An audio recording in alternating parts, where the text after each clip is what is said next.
From our Kwacha studios in Blantyre, we now bring you MBC News. I am Kingsley Mtila and Lynn Lemponda is my sign language interpreter tonight. A reminder, our top stories I should say. President Chakwera urges traditional leaders from the eastern region to continue fostering peace in their areas despite the recent tragic events in the country. Government describes the inauguration of Mwanza one-stop border post as a game changer to the socio-economic development of the country. And in sports, FCB Nyasa Big Bullets end their TNM Super League winless streak after defeating Fomo by 3-0.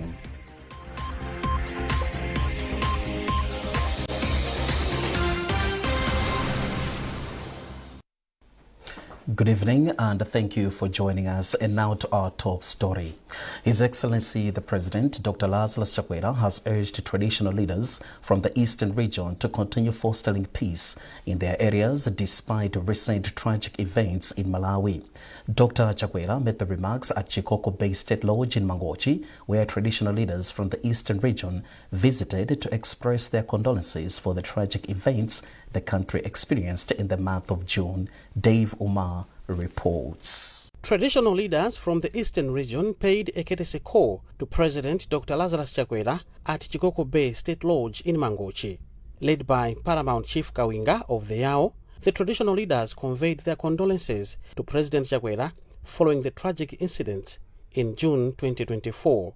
In his remarks after accepting their condolences, President Chakwera emphasized on the importance of maintaining a peaceful dialogue within communities as the nation mourns the lives lost in a recent plane crash and the death of Presidential Advisor on Youth, Lucius Panda.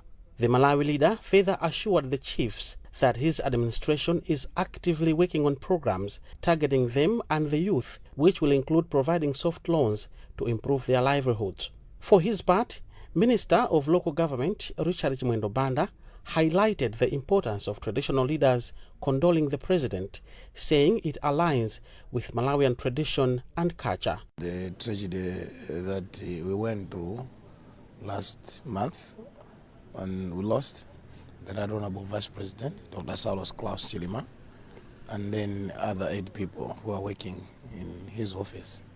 We also lost Honorable Lucius Banda, his presidential advisor, and therefore the chiefs came to condole the president, appear with the president, discuss some development activities happening in their constituencies, but the main agenda today was them condoling the president and also expressing the same, condoling Madam Mary Chilima.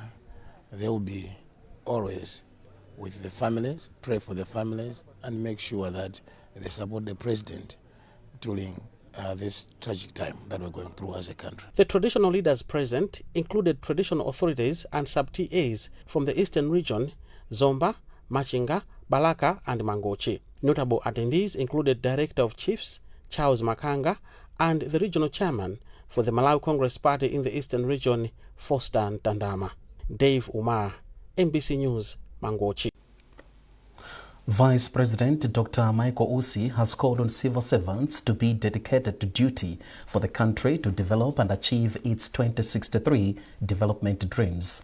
Dr. Usi made the remarks after paying a surprise visit to Chikwawa District Council offices and Chikwawa District Hospital. Secret Segula with the details. Vice President Dr. Michael Usi's first stop was at Chikwawa District Council offices, where he wanted to appreciate workers' punctuality and dedication to duty in serving Malawians. From the District Council offices, the Vice President proceeded to Chikwawa District Hospital, where he cheered patients.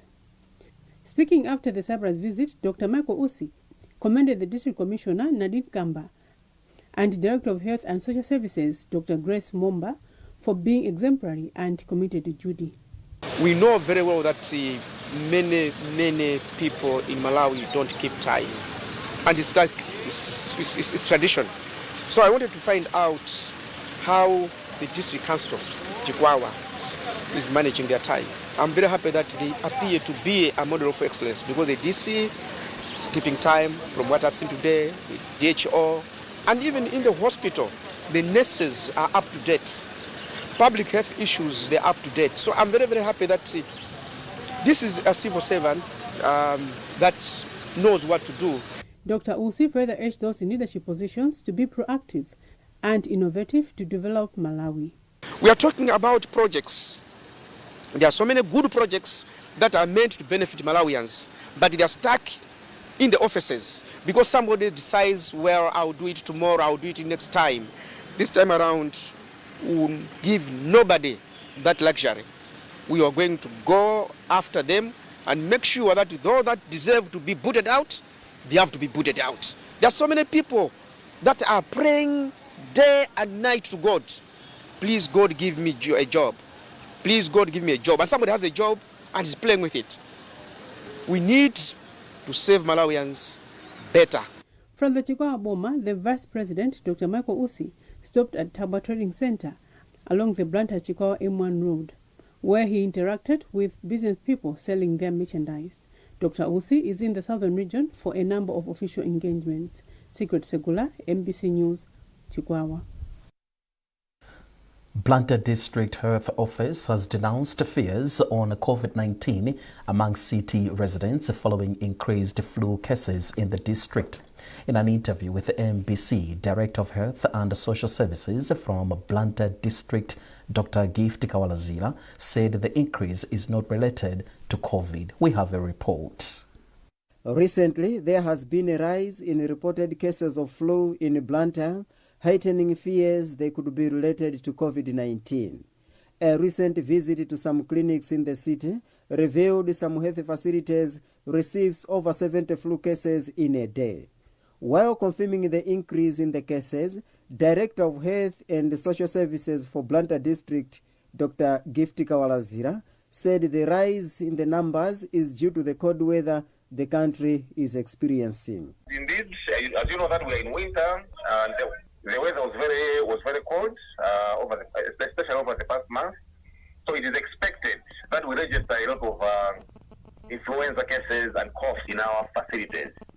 I have also to actually mention that we are also conducting surveillance on other causes of such kind of coughs and flus. However, Dr. Kawalazira urged people with the symptoms to seek medical attention. And what we can advise people just to ensure that those that are still not yet vaccinated against COVID-19, please, they should come to our facilities so that we can assist them. But I have to say that it is not strange to be registering high numbers of flu, influenza, and coughs during this cold season. And indeed, there are sporadic cases of COVID-19 that we're able to isolate from our surveillance activities. However, no one has been critically ill. Flu, fever, cough, and headache are some of the symptoms of COVID-19, the signs which are mostly experienced by many people in Blantyre, bringing fears among the residents that it is as a result of the deadly disease. Charles Pensulo, MBC News, Blantyre. Program Manager for Shaping Our Future Foundation, Loma Ndema, says the organization continues to make strides in improving lives of women and the girl child. Ndema was speaking in the area of Senior Chief Chitokula in Lilongwe, where the organization donated sewing machines and briquette-making machines to Chisomo Women Group. Maeso Chikadzula has details in this report.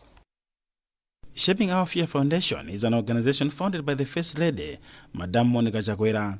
According to Ndema, it is the wish of the First Lady that women are empowered in various sectors so that they help in the development of the country. Ndema says it is encouraging that the women are now able to support their children as well as help in the protection of the environment. She said through the project they are supporting 4 women groups with initial startup capital to implement various economic empowerment projects. Ndema held Chisomo Women Group for the effort to protect the environment as well as promoting hygiene among school-going children. So we are here today at Chisomo Women Group to give them or donate the sewing machines as well as a briquette making machine so that these women are economically empowered. We empower women economically so that they can support their children with them and encourage them to do education. As the foundation, we provide scholarships to needy students, but we know that the needs are many. Apart from school fees, uniform and examination fees that we pay, we know that they also need transport as well as groceries. So once we empower women economically, these women will support their children with these other needs. Chairperson of Chisomo Women Group, Yasmin Chonde, has held Shaping Our Future Foundation for assisting the women in improving their lives so that they become self-reliant. She also held the First Lady for putting the welfare of women at heart. Ilongwe District Council Monitoring and Evaluation Officer Blessings Makiringa urged the women to continue working together so that they transform their lives together. So coming up with development partners like SOF, it helps to complement the government efforts in such a way that women, as I've seen here, they are going to improve their economic statuses, their knowledge base, wisdom-wise. They'll also be exposing to various economic actors in the country. You know, they are making briquettes, and these briquettes will help people in our communities to not rely on the natural resources that have been already depleted. Shaping Our Future Foundation is implementing a We Are Equal campaign launched in September 2023 in Idowa and Lilongwe districts to eliminate gender-based violence with funding from the Organization of African First Ladies for Development of FLAD. Maesoje Kadzula, MBC News, Lilongwe.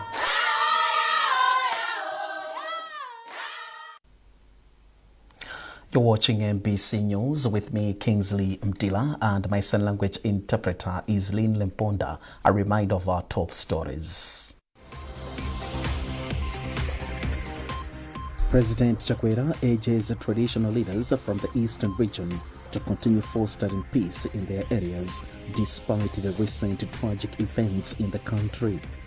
Government describes the inauguration of Mwanza one-stop border post as a game changer to the socio-economic development of the country. And in sports, FC Nyasa Big Bullets end their TNM Super League winless streak after defeating Fomo by 3-0.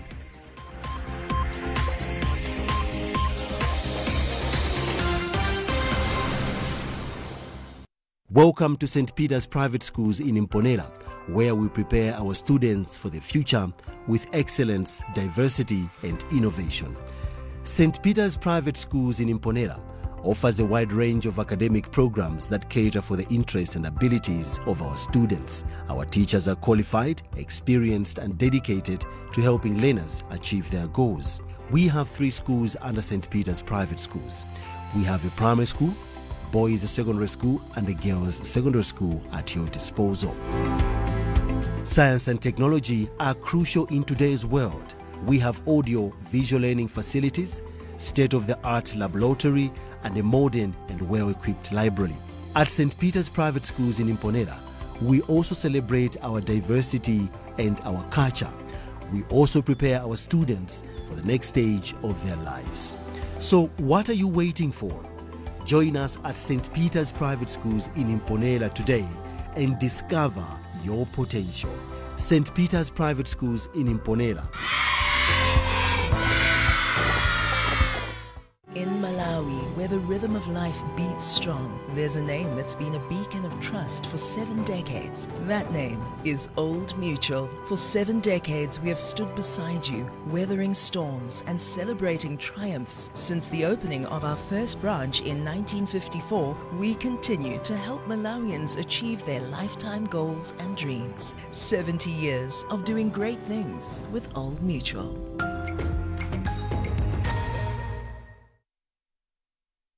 Our Kwacha studios in Blantyre. Now, the Lilongwe Chief Registered Magistrate Court has adjourned a case involving Prophet Shepherd Bushiri and wife Mary Bushiri to tomorrow. The defense side is expected to continue cross-examining Sibongile Mzinyati, who is the Director of Public Prosecution for Gauteng Province in South Africa. More in this report by Lonjezo Msodoka.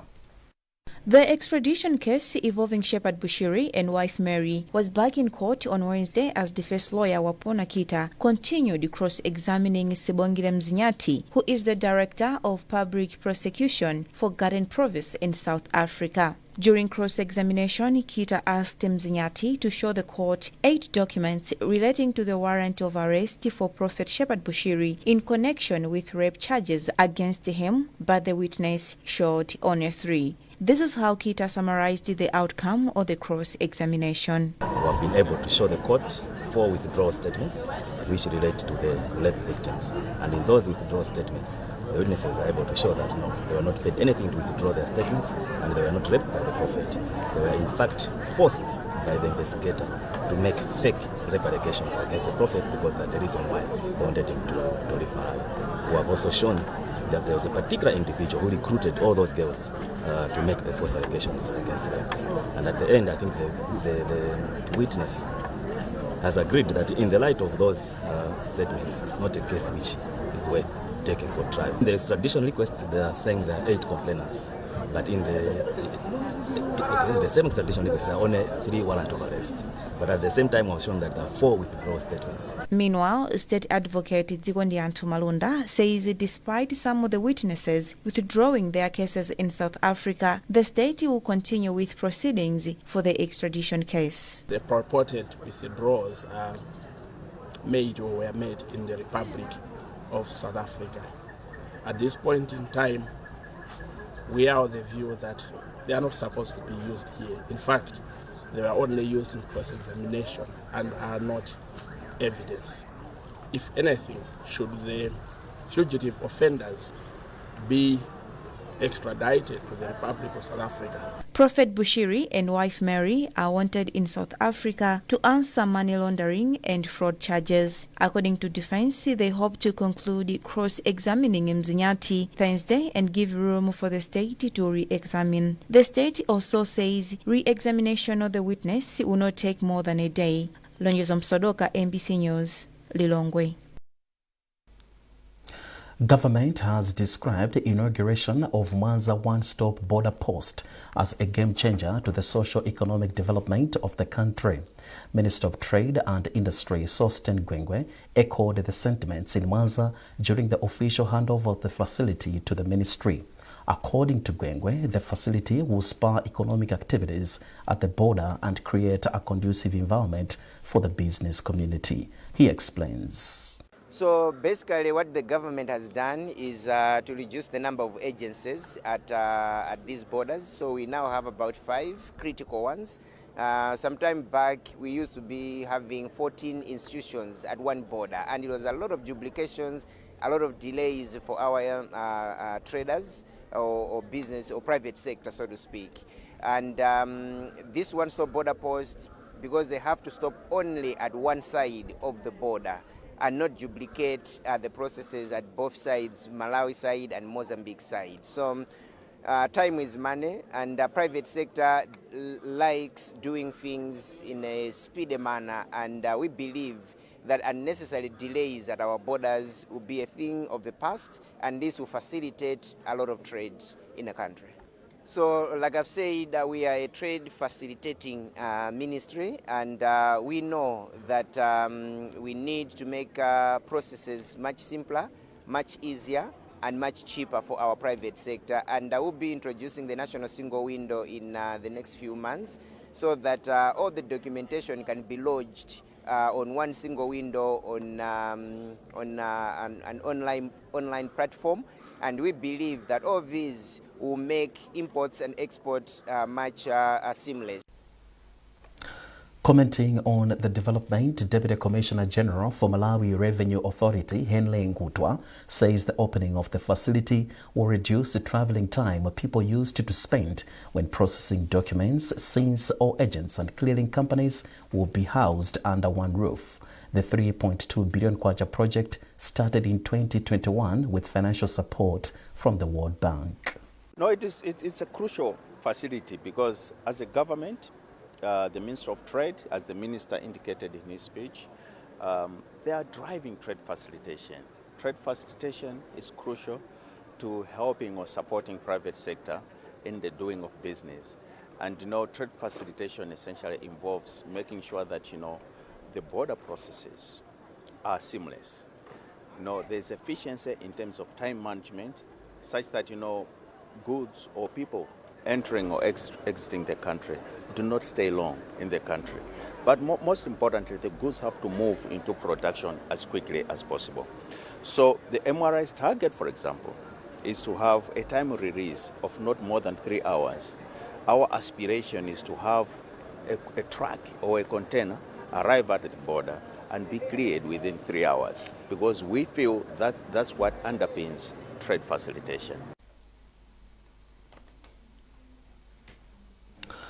Government has challenged public relations and communications experts from private and public sector to support efforts towards the realization of the ATM strategy aimed at fostering the country's wealth creation. Minister of Tourism Vela Kamtukule says it is the responsibility of every Malawian to build and portray a good image of Malawi to court investors.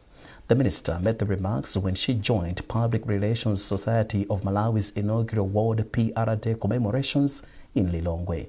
Details in this report by Yamikani Simtowe.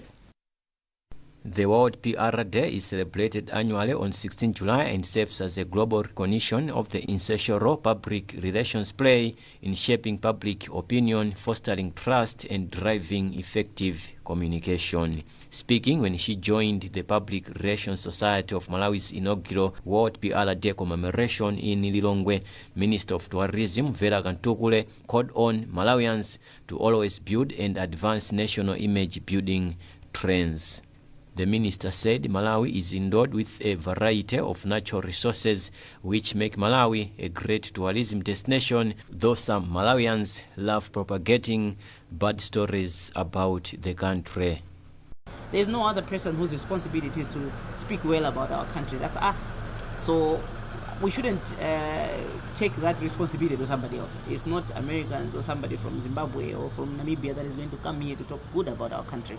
We need to do that ourselves. And if fail, in our ministry, we always talk about Iziamba Difa. Malawi should start with us. So we don't do that, nobody else is going to do it for us. The Public Relations Society of Malawi President Benson Linje said PR supports organizations to make strategic and informed decisions and communicate effectively with all stakeholders. I think we've been challenged indeed that above our various institutions we have Malawi.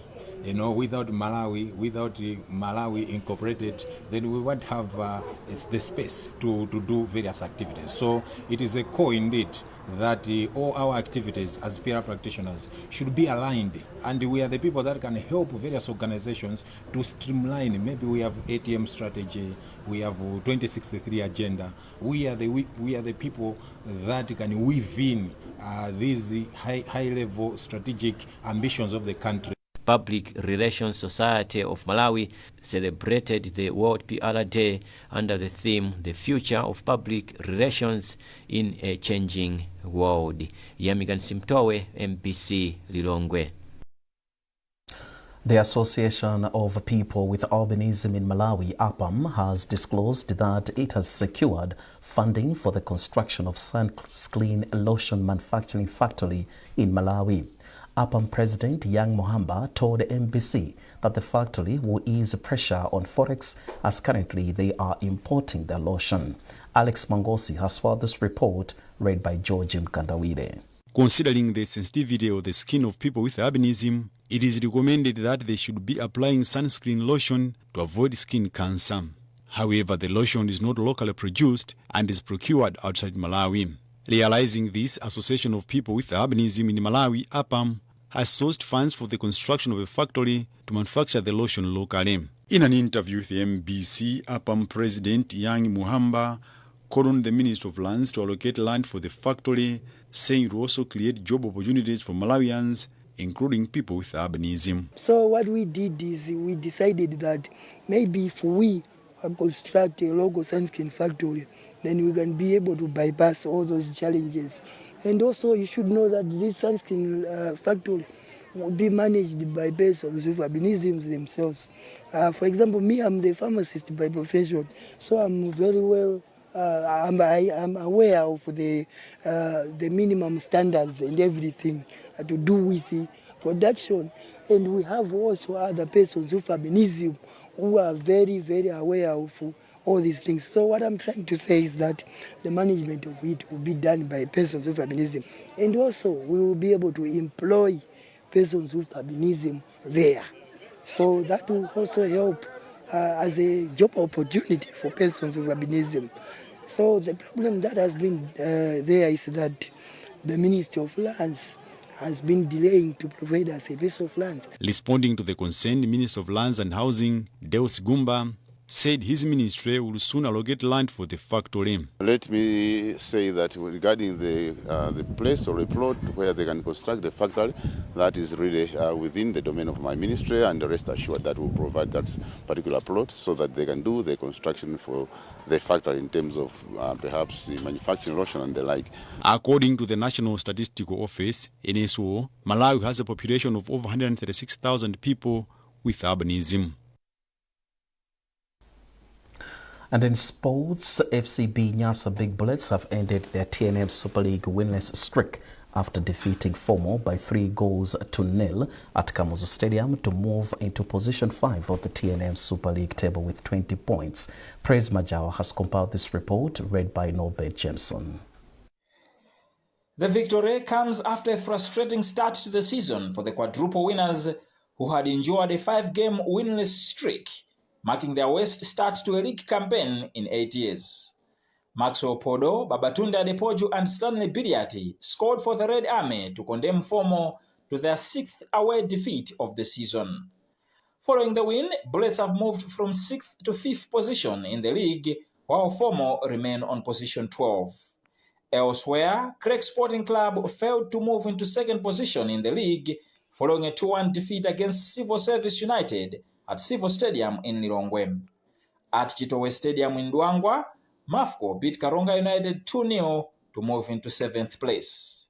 Super League action continues on Thursday with 4 fixtures, one involving league leaders Silver Strikers, who host Nzozo City Hammers. That item wraps up this edition of MBC News. A reminder of our top stories. President Chakwera urges traditional leaders from the Eastern region to continue fostering peace in their areas despite the recent tragic events in the country. Government describes the inauguration of Mwanza one-stop border post as a game changer to the socio-economic development of the country.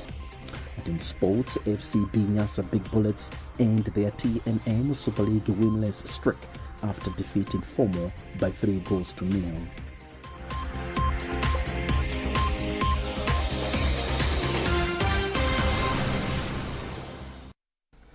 For more on these and other stories, follow MBC Digital on Facebook, X, Instagram, and our website mbc.mw. On behalf of the News and Current Affairs Department, my name is Kingsley Mtila, and my sign language interpreter was Linley Mbonda. Thanks for watching, and good night.